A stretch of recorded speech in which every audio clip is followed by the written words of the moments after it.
Ladies and gentlemen, boys and girls, children of all ages, welcome to Strength Agenda Radio. This is episode two. We made it to two episodes. My name is Tom Soroka. This is my better looking counterpart here, John. John, say hi to everybody. I like your shirt. I like your hat. Oh yeah, I literally just grabbed one. So fun fact for folks who are looking to repurpose furniture. We have a wine rack, an old wine rack that doesn't get used because neither of us drink, and it has now become our hat holder. The little Oh, circles for the wine bottles, perfect. Like I don't like flat bills. I think it looks stupid, just my opinion, but it perfectly curves the hat bill. So in the hallway leading to my office is our wine rack with like 20 hats in there, and I'm like blue, grabbed a blue hat and came here. So it was either going to be Notre Dame or the Strength Agenda one. So there you go. there you Uh, go. Go to our shop, get some Strength Agenda gear. And perfect segue into John. What announcements do we have for folks before we get into today's main topic? Yeah, hey, I mean, as always, we've got so many things going on. Obviously, the app uh launch is coming up, so get into the list for the app, the founding member thing, because the founding member aspect of the app is going to give you some pretty cool benefits. I mean, there's a lot of cool benefits already. So we've got brand partners that are in there that give you exclusive discounts for being a Strength Agenda member. Um, there's also the founding member bonus. You get 20% off your first 3 months of app access. This doesn't count for like one-on-one remotely coached clients. That's a whole different ballgame. Or the nutrition program. This is just for the training, but that gets you access to everyday power, everyday weightlifting, everyday strength, everyday masters. Also, Swolov cycle, the Russian power program, basic strength. So all of that stuff, right, is included in that. So you get 20% off your first 3 months when you become a founding member. And you're also going to get in month two, we're going to send you a free t-shirt that has a little thing on the back that says founding member. So there's some cool stuff that goes along with that. So jump into the list to get access, early access to the app. That's coming up soon. Also, for those of you guys that are athletes competing in anything that really requires like a weight category, we have our everyday performance nutrition program with Coach Jessica. She's So awesome. yeah, she's pretty amazing. She's worked with uh, Olympic weightlifters. She's worked with members of the US Army fitness team and other folks to help them not only improve their nutrition for performance, but also in and out of competition, maintaining, proper weight and seeing strength and performance gains the whole time. So reach out through the website for that. We do have, along with the new app coming, we're going to be relaunching the website again because Again. I'm psycho like that. But that's coming, that'll be coming soon too. And it's going to, give a little bit of a different experience as far as that goes. So those are kind of the announcements we have going. Oh, also, Tom made a plug for the apparel stuff. Go. So we do release a limited edition t-shirt every so often. Right now, we've got our kind of Miami themed one. It's not the one I'm Me wearing. nice. Yeah. Yeah. Yeah, the Miami Vice one. Somebody was asking me about it last night. I was wearing the pink one in the gym. Yeah. But if you like that one, like go check it out on the site. It's available, I think, in a crop, a tank top, Yeah. and a t-shirt. And that's going to go away probably middle of August because we have a new one coming. Uh, that's pretty cool. I know you've been working with the designer on that one. Yeah. I should probably remind him to send that to me. He said Yeah, it's done. I just haven't gotten the design yet. beautiful. I'm on a Yeah, cream kick right now because I got the cream lift heavy drink coffee hmm shirt. And then I right. ordered the cream with the pink writing of the Miami Vice shirts. So I can't wait to see that one. Yeah, I'll start getting a little bit of a cream collection in my closet. I color code my closet, lights to darks. So the cream I do the collection same. get built up a little bit there. The pink one of the Miami Vice shirt is what I was wearing last night, and the saw weightlifter on the Yeah, background is close to the same color as the t-shirt. yeah. So, but when you sweat, it just like shows up. It's pretty Nice. cool. It's like the only like sweat activated one we had. But There you go. There you go. all All right. right, So our main topic today, we're going to talk about. Everybody's been kind of buzzing about it. Um, then it made me think that John, I hate you because doing this podcast, I have to start paying more attention to the great wide world of fitness. It was kind of nice there for a little bit, just operate in my own little world and not pay attention to what other people Right. Yeah. do. But over the weekend, Hfpor, Julius Bjornsson, those some might know him as the Mountain, some might know him from World's Strongest Man, some might know him weirdly enough as the Boxer. Guy's kind of pretty much done it all, but he competed in a I believe it's called the Eisenhart competition this past weekend, which it sounds like it was just like a big strength festival from everything that I've looked up. And he deadlifted 505 kilos. For those who do not know how much that is, I think it comes out to I think it, 1,113 pounds, yep. something like that, which is a ridiculous amount of weight for a human to deadlift off the ground. And I just felt like it was something worth talking about for a variety of reasons. Those who are paying attention to the strongman community and stuff like that, the 500 kilo deadlift was one of those things that had been kind of talked about and in terms of an impossible barrier to break. And we now have three separate situations where that barrier has been broken. Eddie Hall did it first back in, I think, 2018, where he deadlifted 500 kilos to break the Yep. 500 kilo barrier. Then during COVID in 2020, Hafthor did it again, hitting 501 in a this for those who don't remember COVID or didn't know, like during COVID, I think it was um, I don't remember the name of the company. I wanted to say it was Rogue, but I don't think Rogue was involved in all of them. But they essentially were doing these record breaker events just to give Yeah. us something to watch. And Hafthor's was the first of those events where he deadlifted 501 at that time. There was a lot of controversy around it because it was in his home gym. He had family and friends that were there that were kind of verifying the weights of everything. So people were just kind of using all sorts of excuses why the lift was not legit. Fast forward to 2025. Keep in mind too that this guy got into boxing shortly after doing that deadlift record. So he walks around about he's a little over 400 pounds. The big man. But when he got into boxing, he got all the way down to like 330, completely like redefined his body and stuff like that, which it sounds crazy to say like got down Right. 330 because that's still heavier than like both you and me combined right now. Like it's Right. just that's a large human being. Um, but Yeah. then he from there he built back up now into 2025 to go after this 505 deadlift record. And even guys like Eddie Hall, who questioned the legitimacy of the 501 and all this stuff, like nobody is questioning it anymore. So fantastic strength feat, huge accomplishment, absolutely mind-blowing what the human body is capable of. John, what are your thoughts on Hafthor and his deadlift? So first of all, I don't know, like if you guys don't follow him, you should. Um, his like the pictures that I've seen of him and his wife, Kelsey, like yeah. the height disparity that exists between the two of them is insane. his It's dad is his dad is taller than him.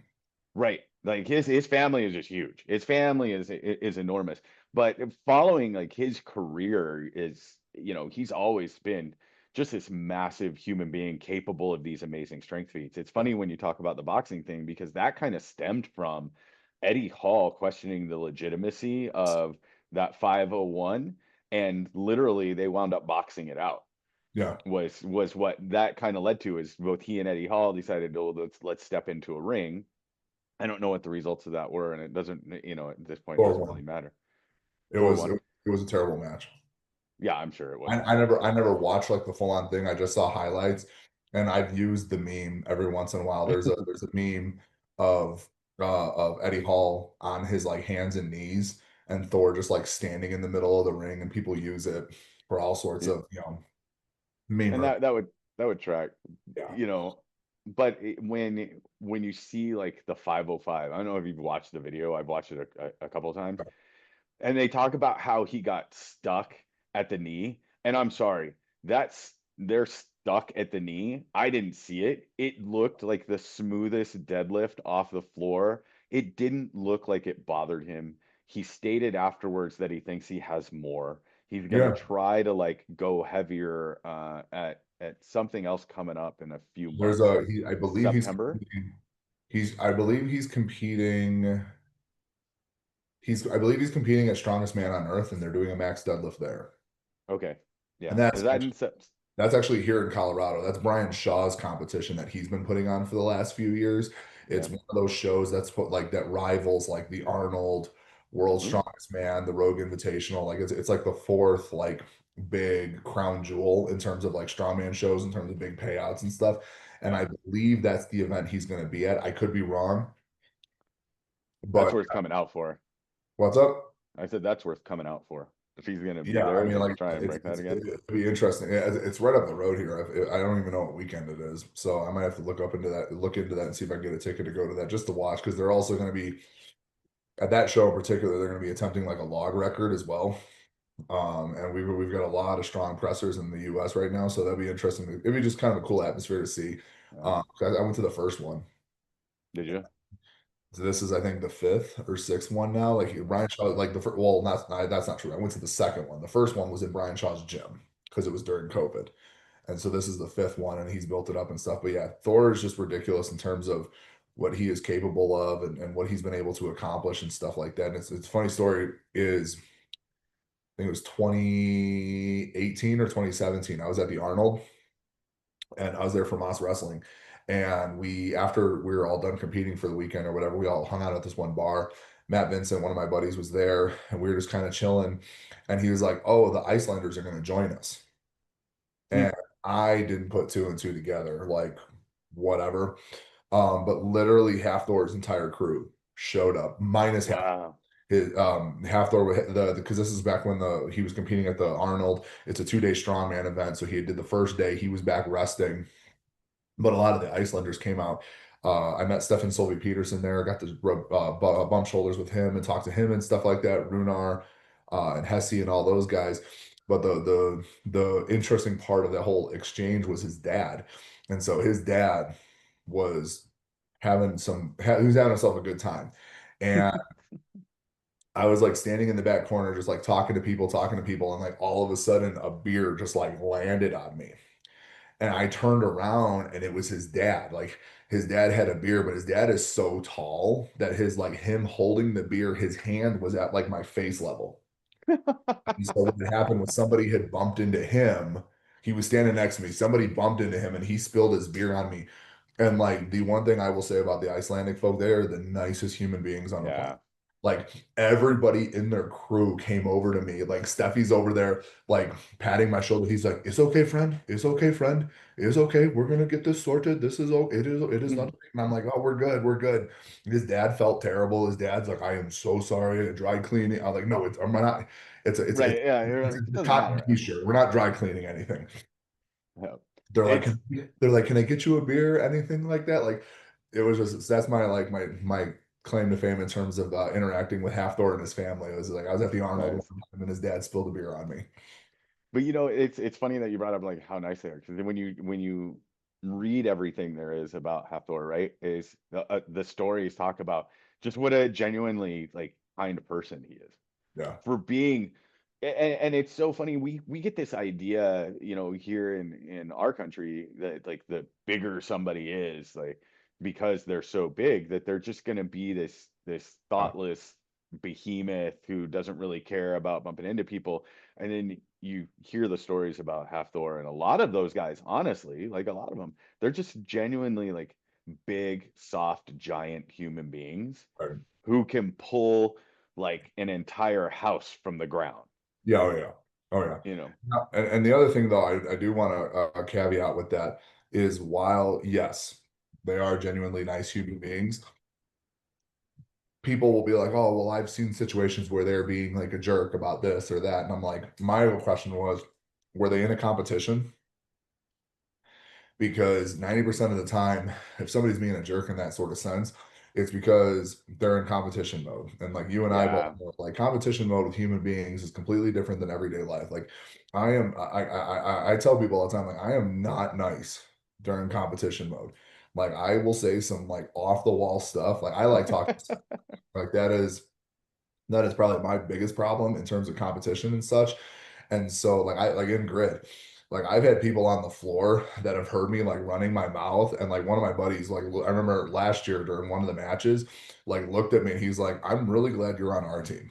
He's like, because you say some like he goes, some of the stuff you say it's hurtful. And I was like, yeah, it's 100%. So I just want to caveat that with like, if you ever have any negative interactions with some of these athletes and stuff like that, chances are they're in competition mode. I'm not saying it's an excuse, but But I think that to your point, right? And I've seen this, going up to it, when the CrossFit Games was in Madison, yeah, right? yeah, Rachel and I went up every year that the CrossFit Games was in Madison. We love going up and watching the games because I love watching people compete. It doesn't right, really matter what it's in. Like you see people competing and it's just there's something about it. But especially when it comes to those kinds of things, whether it's feats of strength or feats of fitness or what have you, there's just like it's something else other than right, football, baseball, those kinds of things, which are still great. But we were there and the athletes were being walked through like the beer garden where everybody was after a event. And somebody was talking about how uh, one of the athletes that they really liked, they went up to try and like get him to take a picture with them or something because they were done competing, and the athlete was like no, and they kept going, and yeah, they were stunned. They were like, well, that's that sucks. I don't like that person anymore.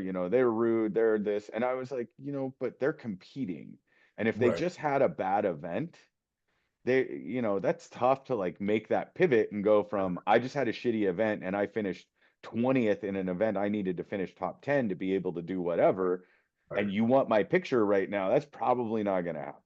Especially if their event didn't go the way that they want 100%. to. Speaking of that, the CrossFit Games are this weekend. Do you think anybody's beating Tia? It's funny because any year past, I would say no. And I'm a big Tia Claire Toomey fan. I am as I well. when she I remember the second year that she took second place, and it was the first year that Frazier finished atop the podium, and I want to say that was Was it 16 or 15? 16, I think. 15 was her first win. So Frazier, I think 17 was, yeah, so maybe 15, because I think 16 was her first win. 18 would have been Frazier's third because he won a total of five, going 19 and 20. So yeah, so we're sitting there, and she took second place, and Carl Saunders is always a big fan favorite with a bunch of the ladies, and we're sitting around and we're watching it on TV because it was still out in Yeah. California, and everybody's talking about next year, who's going to win next year, and everybody's like Carl Saunders, this, that, the other, and I go, the most dangerous thing that could possibly happen is that Tia Claire Toomey gets confidence. Yes. I said, because every other physical tool for her exists. And if she wins the CrossFit Games, Yeah. no one will dethrone her forever. Yeah. Yeah, you were correct. She's won 17, 18, 19, 20, 21, 22, 23. She took off because she had her child. Yeah. And then 24. Yeah. 24. So And 7 wins. if it's years past, I'm like, nobody touches her. Hands Yeah. down, absolutely nobody touches her. The only thing that I'm saying I don't know about this year is because she put a good portion of her year, as we saw in kind of her social following and other things, like into CrossFit or into High Rocks, I mean. Yeah, I did see that. And so I don't know that impacted her like normal training, but then she did go to Torian Pro, I believe, in Hmm. Australia. She went to one of the She sanctionals and dominated. destroyed everybody. Yeah. Yeah. So if that Tia shows up, there's no way, like no way anybody beats her. And then of course there's going to be people like who say, well, that's because a bunch of athletes didn't show up because they're all boycotting the games this year No, and no, it's whatnot. they used to do this. They used to say the same thing about Frazier and Froning. It was like, oh well, because so and so wasn't there or whatever. It's like no, a win is a win. Yep. Um, but I was kind of segueing this into there because when I was looking at the half door stuff, because again, this is why I hate you because I was doing research on the half door stuff, just kind of a list of his accomplishments, Yeah. you know, because a lot of people when they talk about like greatest strongmen of all time. Half door is not in the conversation. And the big knock with half door is because he's only won world's strongest man once. Right. The record is 5 times. We've got a handful of guys that have won it 4 times, a bunch of 3 timers, and then you got half door all the way down there as a 1 timer. In this modern age, World's Strongest Man is not as much of an indicator of like the best all-around strongman. But then it got me thinking to like all-around athletes because you've Yeah. got guys like Bill Kazmaier. You've got all these different like athletes that have just dabbled so much and done well in a bunch of different things. And Tia came to mind. A lot of people don't know, like she's an accomplished weightlifter. She's lifted She at the went to the Olympics. was she at the Olympics as well? Yeah, she went to Oh, that's Rio, right. man. That's right. That's right. That's right. She was, I knew she competed at like the Commonwealth Games, which is like their Yeah. qualifiers and stuff. You're right. She did compete at the Olympics in weightlifting. She's won the CrossFit Games how many times? And then there was a brief period of time, I believe COVID derailed it, but she was going out for bobsled. Yeah, that's right. That's right. She She was was. doing bobsled for a while there, and Hmm. like she was in contention, like in the running to be on their team. And like I said, I think COVID derailed that a little bit. So like I'm a huge fan of Tia in terms of her just being an all-around athlete. But then it got me thinking to the lower levels, so to speak, like the amateur levels or the people trying to get to that. Because with the strength agenda, we coach more than weightlifters, right? We've got people Right. general fitness and all that stuff, and I'm sure you get this. But one of the things that I don't want to say struggling with is like I'll get a new person that wants to do strongman training and they're like, I want to compete at World's Strongest Man, but they have a 500-pound deadlift, not a 500-kilo deadlift. And I try to kind of explain to them, the versatility and that we've got to build a base and we got to do all this stuff. And there's a lot of stuff about the strongman community that I'm not a fan of, but I think one of the biggest I don't know if downsides or I think the biggest like travesty that you get is they don't, they've made it look so easy in this day and Hmm. age. Like Hafthor in particular, like whatever that guy is able to just continually morph his body and be able to do all these different things, but you don't understand like the body of work, and the diversity because a lot of people don't know he was a high level for Iceland. Yeah. Like I believe he was on national teams and stuff. Like he was a basketball player. Yeah. Like the Icelandic culture in particular, if you've never seen the Rogues documentary on Iceland, highly recommend it because it gives a really good insight into the culture. Annie Thor's daughter's on it. Yeah. Magnus Magnuson, Stefan Zolvi, Hafthor are on it and stuff like that. And it just talks about like the culture of breeding, just overall athletes.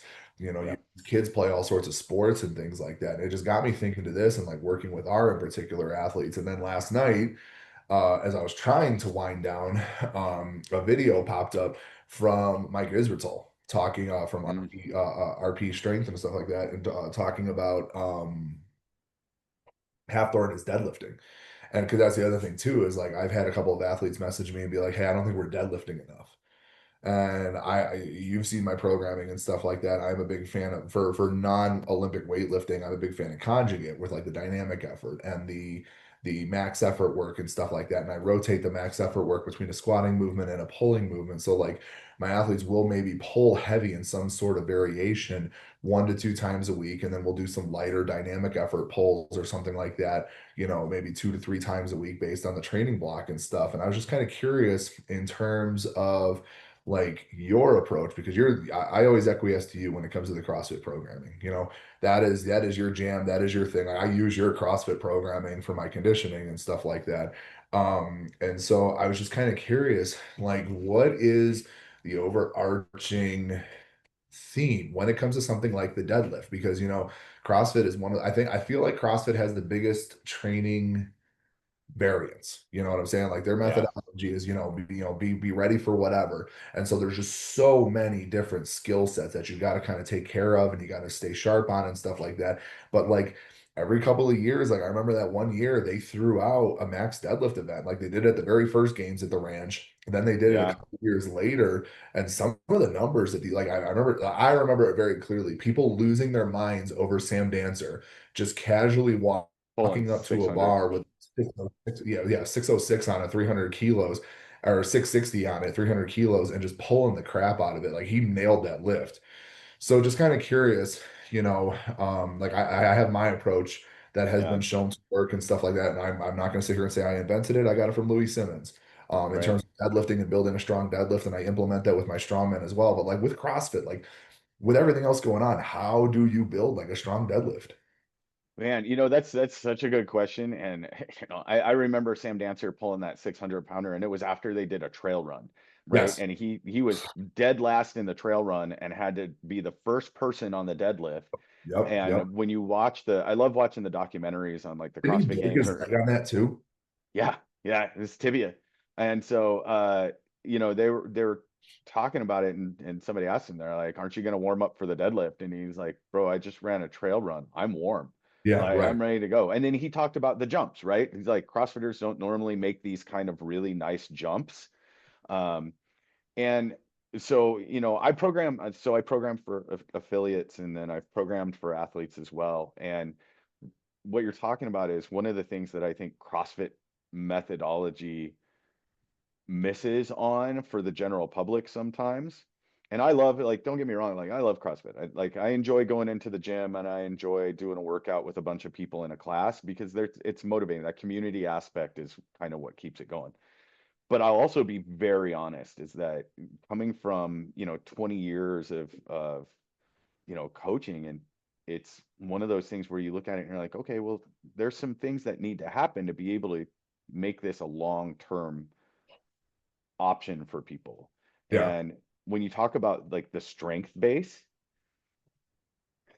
I think that when I approach it, I don't think I know. So when I approach programming, I think of it in terms of I split the weeks, Yeah. right? Because I think you should have an upper pull, a lower pull, an upper push, and a Yeah. lower push, right?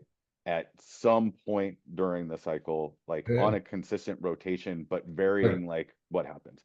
But in there as well, you need to have an Olympic lifting day because they're going to do Olympic lifts in the programming at some point, and you Some need to point. be able to work on things like pulls. You need to be able to work on, at least getting a good power clean, power snatch, those kinds of things. But you know, and then there's long conditioning days, but there are 3 days in every week that are heavier focus on strength, Yeah. where the class is going to have, right, or the individual is going to have either like a deadlift or a squat with an additional accessory thing added onto that, and then maybe a shorter metcon, Right. right?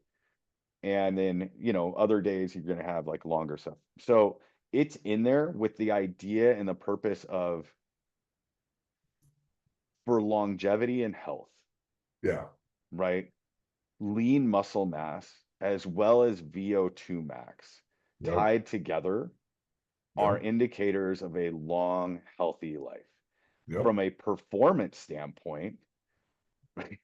This is probably, and we could go on this forever, so I'm going to try to shorten it up a little bit. So I tell people all the time when they ask, they're like, why is there so much strength programming? Because you're not going to get stronger in a Metcon. No. Metcon is short for metabolic conditioning. Yep. The whole point of the Metcon is to build your engine. If Yep. you're trying to like pull a 400-pound deadlift for the first time in a Metcon, you're doing it wrong. Right. And Right. you're Right. gonna and you're gonna hurt yourself. Yeah. Right? Let's just be really honest. You're going to hurt yourself. So Yeah. you got to build the strength in dedicated strength cycles Yep. where you've got tempo movement, right? So you get that extra time under tension. You've got variance, but it's variance in movement and load and, volume, but it's not necessarily variance against like muscle group. And Right. I think a lot of people get lost in the idea that variance means it has to be wildly variant. Well, it doesn't, Yeah. right? The variance aspect of it is we can hit your hamstrings through a number of different lifts Yeah. and a bunch of different exercises and doing it at a bunch of different reps and a bunch of different volume, different tempos, what have you, and make those stronger. And you don't have to necessarily deadlift every single day to make your deadlift stronger. No, you don't. And I Accessory think is huge in that capacity as well. absolutely, right? No, that's great. I like, and that was kind of like I said. I kind of figured that was going to be your answer, but like for those who don't know, I wanted them to hear it, Yeah. especially because of like I said. I also fuck you by the way. Um, I've done 2 of your Metcons this week so far, and they suck. I did the Tabata throw. I think I texted you the first one. Yeah, the thruster toes to bar one. That was terrible. Like I can't do toes to bar that great. So even doing like I was doing knees to elbows, Yeah. and I wanted to hurt somebody when I was done. There are just Metcons that just make you mad at the world when you're done because you did Mhm. it. Like and the thing that gets I think for me personally it gets me mad. I chose to do it. Like I didn't have to do it. I saw the Metcons. I'm like, oh, I'm gonna do that one. And I did it. And after the fact, I was like, man, John, if you were here right now, I'd try to hurt you. And then yesterday I did the snatching and the ab mat one with like the 9 minute cap. Yeah. Did that one. I saw the 95 pounds on the snatches. I was like, oh, this isn't that bad. That sucked too. I did that in like 725, and that was Nice. including rolling around on the ground for about a minute and a half with an ab cramp for the sit-ups. Uh, so I test a lot of those, by the way, Yeah. to figure out what I the know time you do. Yeah. domains are and everything else. So like last night, one of the things that's fun for me is I go into the gym out here, CrossFit Warehouse. So I program and coach there, and I go out there and when class is going on, before I end up coaching weightlifting at night, and I'll use the hour before to start testing workouts. Yeah. Yeah. And there's members that see me in there and And they're I'll end sitting up up. like I'm laying on the floor, like rolling around in front of the fan. And one of them walks by last night and she goes, I hate seeing you in here doing this. Yeah, She right. goes, Exactly. I know it's coming. And she goes, and I don't want to know what it is, but I also know if I see you on the floor like that, it's going to be bad. Yeah. Uh, if you want a good one, yesterday's, I got a lot of complaints from Yeah. because Text me. people thought it wasn't going to be as hard as it was. It was a 10-minute EMOM. Mm, So Love me some imams. even minute, or sorry, odd minute. So minute one, Yeah. right Yeah. on through. Odd minute was 6 power snatches at 95 pounds. Okay. The even minute's a 200-meter run. Oh, I did that one. I've done that one before from you. That was, I Yeah, think, Mayhem posted one similar to it. I've done both. And but Mayhem posted one similar where it's 20 minutes of work or whatever, but it's a 10-minute EMOM of 200-meter rows, like yeah. straight through, 2 minutes rest, and then it's another 10-minute EMOM of 6 snatches at 115. Okay. So So this one was like back to back. back So and you forth. finished. I might do that today. So Why what not? people said after a while was the first round of snatches were fine. They had like Yeah, yeah, anywhere between 30 and 15 seconds yeah, before they yeah. headed out on the run. And then they go out Oh, on the run screw that. and you got to run that 200 meters in less than a minute. Yeah, that's not happening. So they come back in from the run and it's like, okay, and go. And they're like, fuck. Yeah, right. No, thank you. I'll Yeah, text you what I tested last night and you can play with, you can yeah, see yeah. what I I might did. have to test some of these out. I like hearing this. All right. So wrapping this up in a neat little package here. So half door deadlifting 505, gigantic Huge. milestone accomplishment for any human being. It's pretty Yeah. crazy to see what the world or what the human body is capable of in the world. And then, like I said, just kind of talking about variance in terms of building your own deadlift is you want to push for your deadlift PR or anything like that. It's not about heavy weights all the time. I think that's the biggest takeaway that I've gotten from listening to guys like Hfpor talk, listening to athletes like Tia talk about their training, you talking about working with the general person. Is you got a variety. You got to vary it up in terms of like the amount of heavy lifting you're doing, the types of deadlift variations. I'm even going to throw a caveat in there. If you're not doing it, pull sumo. Yeah. It's going to help, even though you think it's cheating. Anytime I hear somebody with the cheating argument, I always say, pull your deadlift max conventional, then turn around and pull it sumo and tell me it's cheating. Because most people, that's always my gear or like my gear test for that kind of a thought process. Yeah. Because there are a lot of people that can't do that. And then in terms of like your light work and your accessory work, keep things on the lighter side for speed, for endurance, and just variety up in terms of your accessory work, focusing on those hamstrings, those glutes, the lower back, even your quads. People don't realize how important your quads are in terms of the deadlift and stuff. So I like Massive. massive. Um, and you're doing that right now with the squat program. Yeah. Uh, Fuck you, by the way. Fuck you for that. Appreciate you, I buddy. All right, so we got a couple of questions. We had two big questions that All came right. through. I posted the thing yesterday. Well, we had a couple, but these are the two that I pulled. The first one I thought was very relevant to kind of what we're talking about right now. I want to make sure I get it right. Here it is. It says advice for working through mental blocks in both the gym and competition. I'll let you go first, and then I'll give my take. We'll just kind of get a few minutes here and knock Yeah, that. I think it's inevitable that you're going to hit them, right? It's part of life. Our motivation like comes and goes.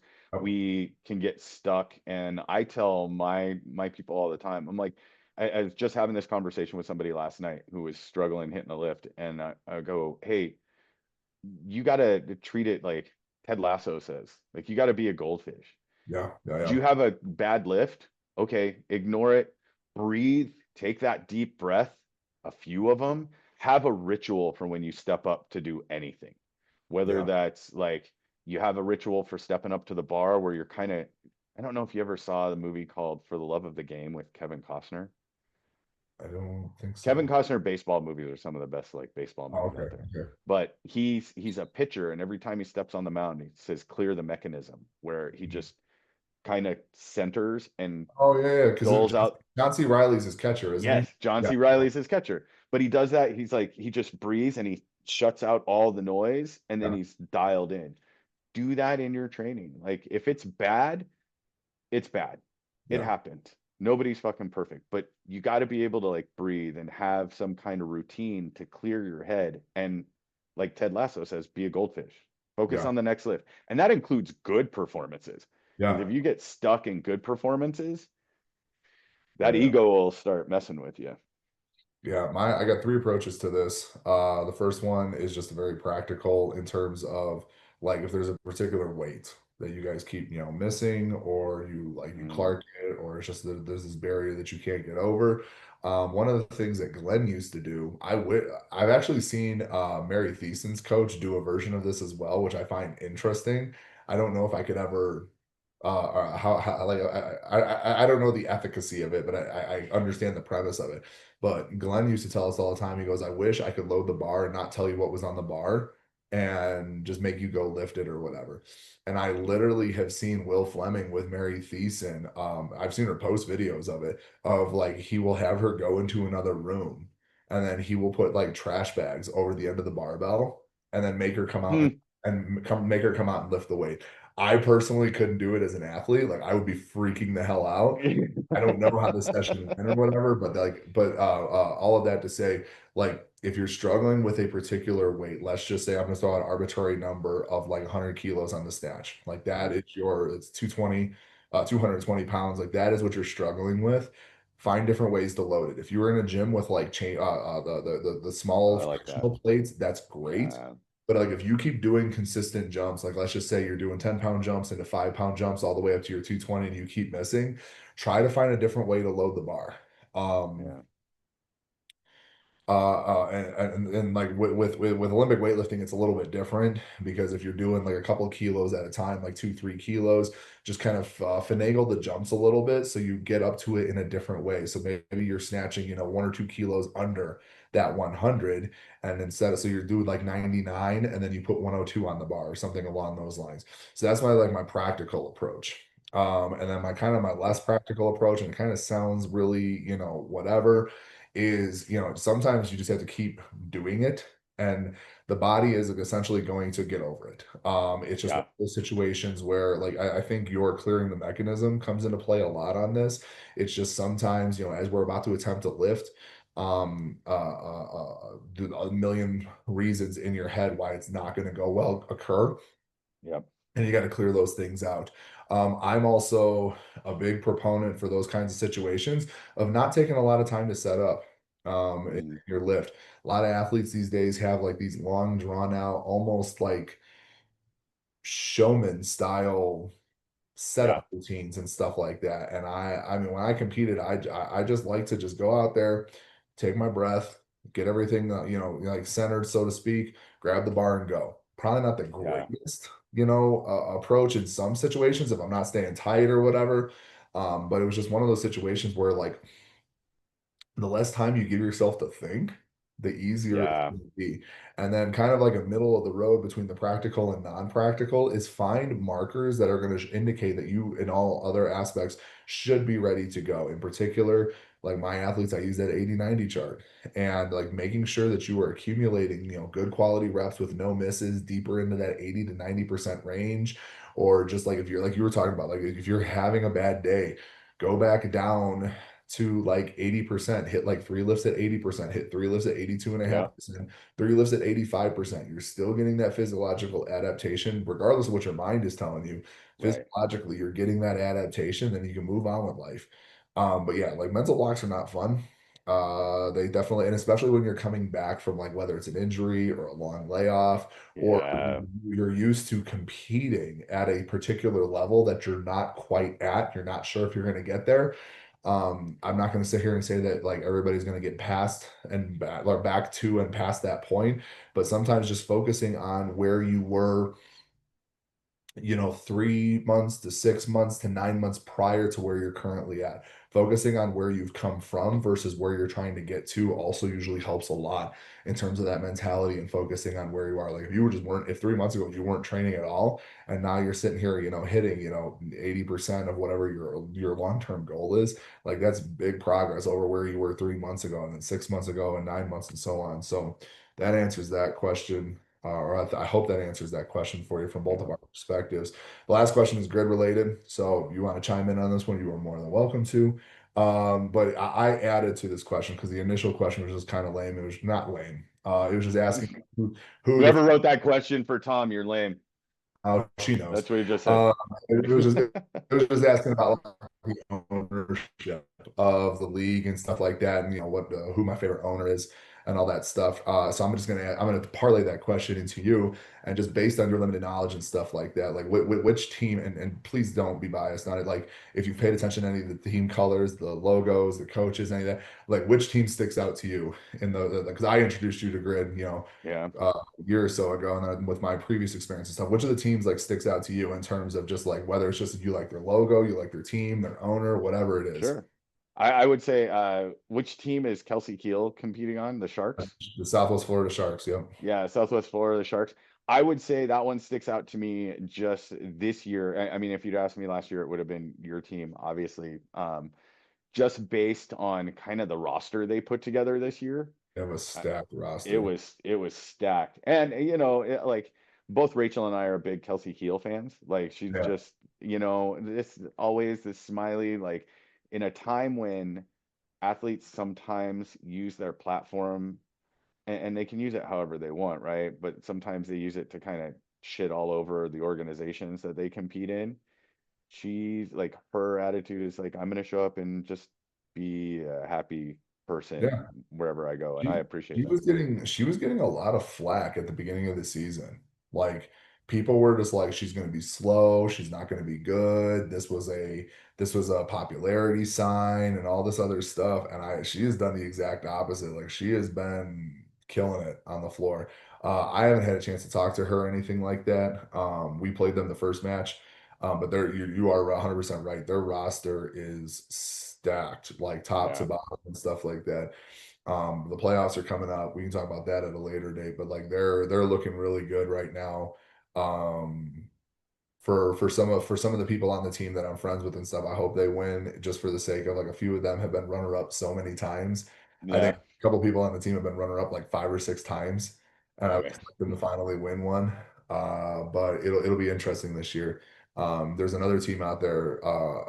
I personally like. I like their jerseys, the Palm Beach Breakers. They pulled out. We Oh yeah. played them the first match last weekend, or the last weekend we were there, and they have these black alternate uniforms. But they're another team. Like they went from like one of the worst teams in the league the year before to they're now in a good position to play. And I would like to think that it's going to end up being the Breakers and the Sharks playing in the championship, and that'll be a really fun match to watch and stuff like that. But just for the record, Mia is my favorite owner.